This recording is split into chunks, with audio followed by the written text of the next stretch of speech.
आप सवाल पूछिए, बहस मत कीजिए, सवाल पूछिए आप। तो ये कह रहे हैं कि जातिगत के आधार पर अगर हम ना देखें उनको आर्थिक के आधार पर ऐसा है तो ब्राह्मण को चीफ प्रीस्ट क्यों बना रहे हो? आप भेदभाव करते हो, दमन करते हो जाति के आधार पे, और आरक्षण चाहिए आपको आर्थिक आधार पे हैं? 8 लाख रुपया गरीब ब्राह्मण का भी, और ओबीसी का 8 लाख एक क्रीमी लेयर होगा। क्या आप जातिगत जो भेदभाव होता है आपने झेला है? यहाँ कितने यूनिवर्सिटीज में मैं पढ़ाता हूँ, किस किस तरह के केसेस होते हैं आप कल्पना नहीं कर सकते हैं। दमन जाति के आधार पे होता है, आर्थिक आधार पे दमन नहीं होता है। आर्थिक आधार पे होता है, उसके कारण अलग है।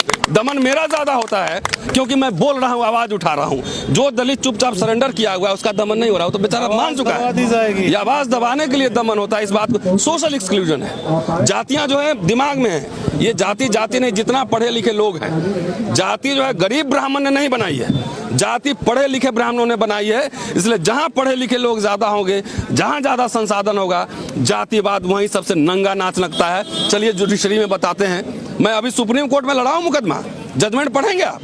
मैं दिल्ली विश्वविद्यालय में पढ़ाता हूं। चलिए वाइस चांसलर कैसे जातिवाद करता है, कैसे प्रिंसिपल करता है, मैं दिखाता हूं आपको। तो इसलिए इसके बारीकी को समझने की जरूरत है। ये जाति के आधार पर नफरत है। किसी महिला को कोई छेड़ता है तो क्या कहता है कि बहन जी पहले मैं आपको छेड़ूंगा, सर्टिफिकेट एफिडेविट देता है। तो जातीय दमन जो है एफिडेविट देकर नहीं होता है, तो दिमाग में रहता है, पता है कि रतनलाल दलित है, इसके साथ कैसे भेदभाव करना है। 10 किताब लिख के मेरी मेरिट नहीं है, अब 52 जो है कुंजी लिख के उसकी मेरिट हो जाती है। सुप्रीम कोर्ट ने यही कहा है कि इसमें इंटरफेयर नहीं करेंगे। कुंजी लिख के अभी पास कर गया तो मेरिट है, और मेरी 10 किताबें का कोई मेरिट नहीं, रिसर्च बुक का। ऐसे चलता है सिस्टम। दमन सबका नहीं होता, जो आवाज उठाने वाले लोग होते हैं उसका दमन होता है, ये समझना है। इसलिए रिप्रेजेंटेशन किसका सवाल है, इसलिए हम लोग से डरता है सरकारें कि हम लोग आवाज उठा रहे हैं। पॉलिटिकल क्लास नहीं उठाएगा, हम उठाएंगे आवाज। क्या आपको लगता है कि सरकार इतने मजबूत इरादे से बैठी है, आपकी बात मानेगी? अरे मानेगी कैसे नहीं? 2 अप्रैल को और 5 मार्च को गई ना बैकफुट पर, मानेगी कैसे नहीं? सरकार ने सुप्रीम कोर्ट के ऑर्डर को अध्यादेश लाया कि नहीं लाया? 5 मार्च में रोस्टर के सवाल पे सरकार बैकफुट पे गई कि नहीं गई? ये तो हम कितनी ताकत सड़क पे दिखाते हैं, इससे तय होगा कि सरकार हमारी कितनी सुनती है कि नहीं सुनती। सर, जो ताकत की बात करें, शाहीन बाग में बहुत लोगों ने ताकत दिखाई, लेकिन सरकार पीछे नहीं है। कोई बात नहीं है, वो पीछे नहीं हट रहे तो लोग कहाँ पीछे हटे? अरे ताकत आप क्या समझ रहे हैं? यहाँ कोई लठैती थोड़ी हो रहा है, जनता की ताकत है। देश एक मिनट पूरे देश शाहीन बाग बन चुका है। आपको आंकड़ा पता है कितने जगह हो रहा है? नहीं, शाहीन बाग बना था। ठीक है, बनेगा। 4 साल इंतजार करो। ये लड़ाई कई साल चल गई, एक दिन में ऐसा फैसला नहीं होता। लगातार जो फैसले आ रहे हैं सुप्रीम कोर्ट के, इनके बाद सुप्रीम कोर्ट को कोई वोट थोड़ा ही मांगना है। जजेस कैसे बनते हैं हम लोग जानते नहीं है क्या? किस तरह से जजेस बनाए जाते हैं? उनको तो ऑर्डर पास करना है। SC ST के खिलाफ जो ऑर्डर पास किया था जज ने, उसको ट्रिब्यूनल का आपने फिर वहां चेयरमैन बना दिया। तो सरकार और कोर्ट के बीच एक रिश्ता है, और ये क्लैरिटी है उनमें। इस बात में ईमानदार है कि संविधान को खत्म करना है, मनुस्मृति लाना है। पहले एक बात बताइए, आप आरक्षण जो है गरीबी उन्मूलन प्रोग्राम है कि नहीं, पहले ये समझना होगा। आरक्षण जो है ना, आप कम्युनिस्ट रिजीम की बात करें तो उसमें हम अलग बहस करेंगे। ये हर आदमी को जो है बराबर अधिकार होने चाहिए। आरक्षण जो है गरीबी उन्मूलन प्रोग्राम नहीं है, रिप्रेजेंटेशन है। इसको ऐसे समझना है।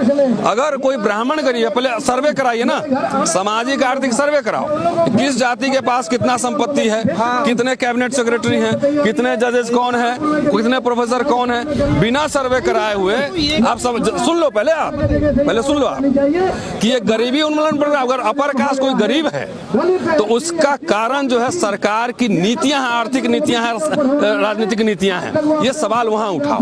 SC ST का जो रिजर्वेशन था वो सोशल एक्सक्लूजन के आधार पे था, वो कोई गरीबी के आधार पे नहीं था। OBC का रिजर्वेशन सामाजिक आर्थिक पिछड़ेपन के आधार पे था। और आपने 10% जो आरक्षण लाया वो विशुद्ध जातीय आरक्षण लाया। आपने कोई आंकड़ा पेश किया किस देश में किसके पास क्या है? कोई संसाधन नहीं। गरीबी के लिए 100 प्रोग्राम चल रहे हैं, अन्योदय योजना चल रहा है, ये योजना चल रहे हैं। समझिए वो ये कह रहे हैं कि जातिगत अरे तो उसका वजह यही है कि जो PhD करेगा वही ना प्रोफेसर बनेगा। आप पहले बात समझो, जो BA पास करेगा वही IAS का एग्जाम देगा कि किसको पहुंचेगा। आपने सरकारी स्कूल कॉलेज बंद कर दिए, विश्वविद्यालय साले बर्बाद कर दिए। कह रहे हैं कि हाथ में किताब पकड़ा दिया, अंदर से सारे पन्ने फाड़ लिए। आपने सेम एजुकेशन सिस्टम बनाया है आपने तो अमीरों के लिए बना लिए दून स्कूल। आपने कौन सा स्कूल कॉलेज चल रहा है बताओ? सरकार फंड कट कर रही है उसमें से। करे कि नहीं पढ़ो। अरे जो पढ़ेगा वो, ये आरक्षण रिप्रेजेंटेशन है, ये गरीबी उन्मूलन प्रोग्राम नहीं। गरीबी उन्मूलन प्रोग्राम के और तरीके हो सकते हैं। आपको प्रोफेसर बनाना है यूनिवर्सिटी में, तो स्कूल के टीचर को प्रोफेसर बनाओगे कि जो पीएचडी किया है 15 साल पढ़ा है उसी को ना प्रोफेसर बनाओगे? कितने प्रोफेसर बनाए आप? ये सवाल है। ये हवा में ये भक्त लोग फैलाते हैं कि गरीब तक नहीं पहुंचा। अरे गरीब के पढ़ने के लिए, उसे खाने के लिए आपने कोई इंतजाम किया क्या? आपने डेमोक्रेटाइज किया? राज सत्ता पे बात हो रही है। वो दिक्कत इसलिए कोस रहे हैं ना कि सरकार की नीति गलत है। सब सरकार, मैं ये नहीं कर रहा हूँ, बीजेपी गवर्नमेंट ये आरक्षण को खत्म करना चाह रही है, ये वोटबंदी करना चाह रही है, दलित पिछड़ों आदिवासियों के जो राइट्स हैं उसको खत्म करना चाहती है। इसलिए कुछ बातें खुद करती है और जो सीधा नहीं कह सकते हैं वो जो है कोर्ट के माध्यम से करवाती है। कि आप देख लो, चाहे वो SC/ST एक्ट का मसला हो, चाहे रोस्टर का मसला हो, अभी CA NRC भी आया है। आप बताओ 10% आरक्षण किस कैटेगरी में है? फिर कोर्ट को ये कहना चाहिए था ना। तो अनकॉन्स्टिट्यूशनल रिजर्वेशन 10% पास हो गया पार्लियामेंट से, उस पर आज तक कोर्ट बैठी हुई है। और SC/ST के बारे में जब उसे खिलाफ निर्णय देना होता है तो रातों रात कोर्ट का निर्णय आ जाता है। भाई मैं तो सुप्रीम कोर्ट तक मुकदमा लड़ा हूं, मैं तो जानता हूं कि कोर्ट काम कैसे करती है। वो जो है अपने show me your face, I will show you the rules. आप चेहरा दिखाओ और चेहरे उसके हिसाब से आपको न्याय मिलेगा। तो ये भी बताना चाहिए कि जज का बेटा जज बनेगा, ये कौन से कॉन्स्टिट्यूशन में लिखा हुआ है? तो ये बात हमको